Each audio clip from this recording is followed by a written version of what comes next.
અગત્યના સમાચાર મળી રહ્યા છે દાહોદમાંથી।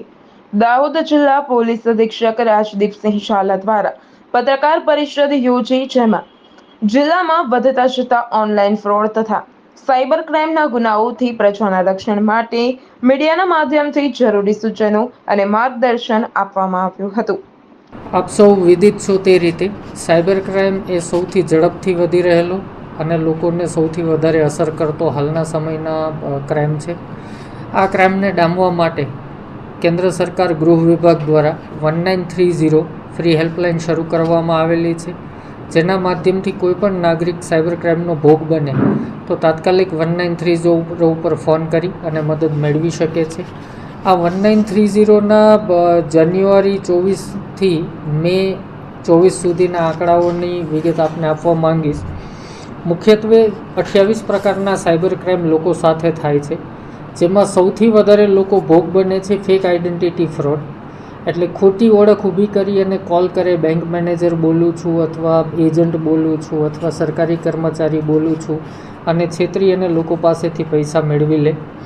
ઇન્વેસ્ટમેન્ટ ફ્રોડ, શેર બજારમાં, સ્ટોકમાં, ક્રિપ્ટોકરન્સીમાં ઇન્વેસ્ટમેન્ટ કરાવવા માટે થઈ લાલચ આપીને છેતરપિંડી કરે।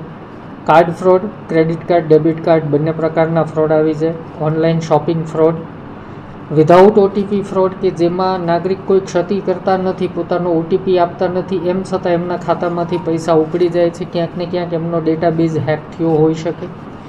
Loan application fraud, fraud by link, નાગરિકને કોઈ લિંક મોકલવામાં આવે અને એ લિંક જેવી ક્લિક કરે એવું એનું રિમોટ એક્સેસ આરોપીઓને મળી જાય છે અમુક સમય માટે, અને એ સમય દરમિયાન ઓટીપી મેળવી અને એમના ખાતામાંથી પૈસા કાઢી લેવા। Job fraud, online booking fraud, social media અથવા ફેક ફેસબુક આઈડી બનાવીને ફ્રોડ કરવું, નાગરિકોને ડેટા એન્ટ્રી વગેરેનું ટાસ્ક આપવાના બહાના હેઠળ છેતરપિંડી કરવી, એ ટાસ્ક ફ્રોડ।